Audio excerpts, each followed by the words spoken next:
discussion number three. I have picked up three different articles for this discussion. The first one is Decision Theory by Resnick and Michael.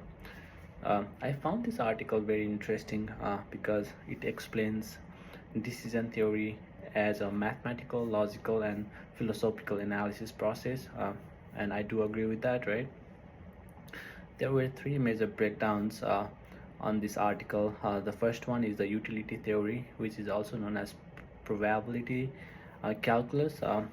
The author explains about the process of assigning the numerical values to any uncertain things while making any decisions, and I do feel like this is very much applicable to my day-to-day job.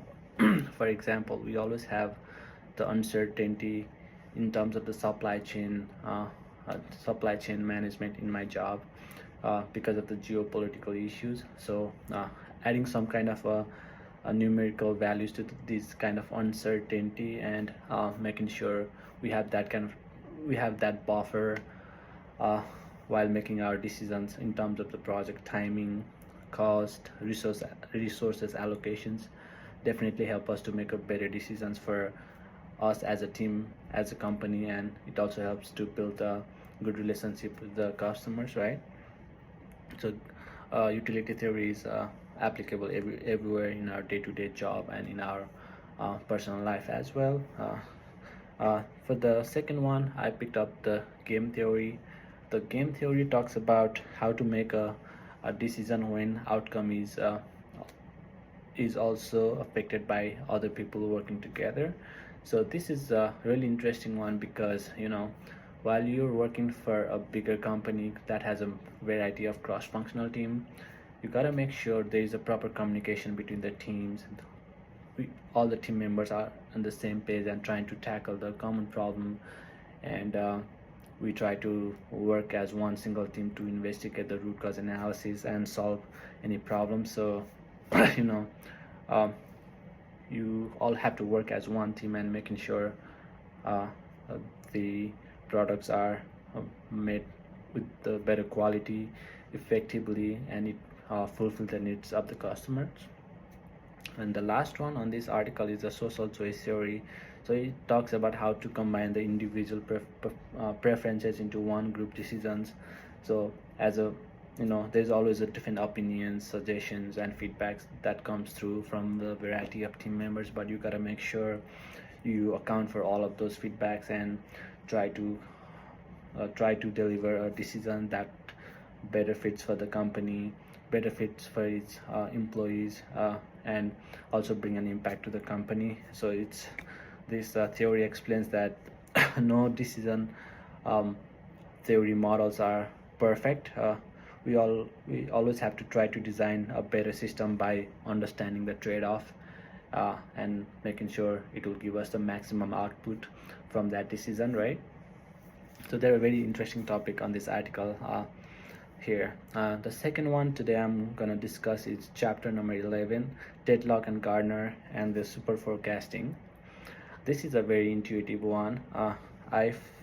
As on this article, the author suggests the importance of going back and reflect your decisions.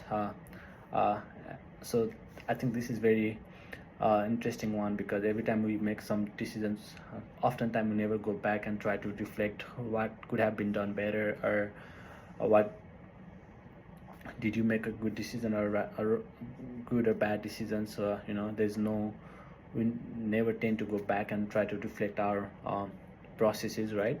So the author always suggests that the super forecasters always leave any space for the new ideas and from new feedback. So they always try to train themselves and educated themselves with the updated knowledge and ideas outside there. So as a super forecasters, they always tends to be so much open for new suggestions and try to make sure they implement the iterative process so that they can work on their weaknesses and learn more out of that. And I think this is very interesting one. I can remember at my day-to-day job, we always tend to collect more feedbacks from the customers, try to take more data from our chiller units, and try to make sure we update our algorithms and our control model constantly. That way we can address the customer problems so effectively, and the new and innovative ideas can be brought into the project that might benefit the team and help us, reach some a great success as a team. And this kind of things is also important on our day-to-day job. We need to reflect back to our journey and making sure we appreciate what we have done so far and what could have been done better. That helps you to shape yourself as a better person and try to learn more from your past experiences.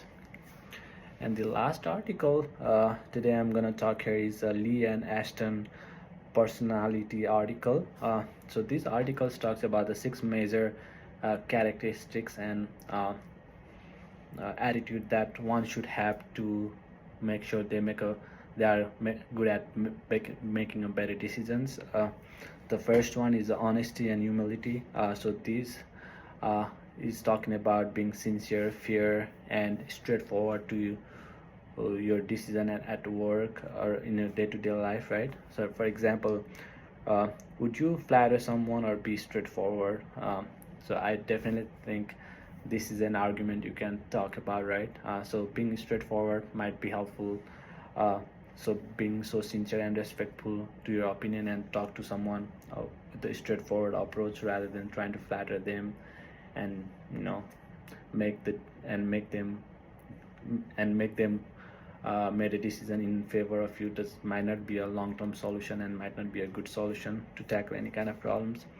The second one is emotionality. So this talks about would you rather get anxious easily or stay calm under pressure? And being calm, it's really helpful for you to make a better decisions. You give time to yourself and try to analyze the circumstances rather than being anxious and try to make decisions really quick, which might not be a best solution out there. So the author suggests to be calm, professional, respectful on those kind of circumstances and hold your emotions to make a better decisions for you and your team. The other one is the extraversion. So this talks about the person who is more outgoing, confident in social studies, energetic, and willing to welcome new ideas are the ones who are likely to be more successful in decision making roles and the manager roles. The next one is the agreeableness. So this talks about how being patient, forgiveness, peaceful, and respectful help you to succeed as a team leader and a team manager rather than just rushing and not trying to make a practical decision that might benefit your team. So these are the characteristics that is really required to be a good leader. The other one is constant effort. So the author suggests about being more organized, disciplined, and hardworking, and being constantly trying to evolve with the new ideas and try to push the limit every single day. So these are identified as a key characteristics for a good managerial roles. And the last one is openness to the experience.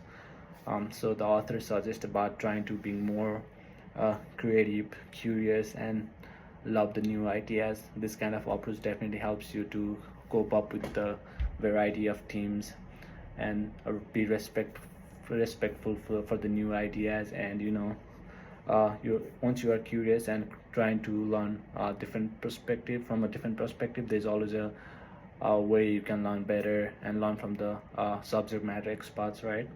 So the author explains about all these 6 different approaches that definitely helps you to be a better person in decision making for your life and in your day-to-day job, and helps you to succeed as a great leader. Thank you.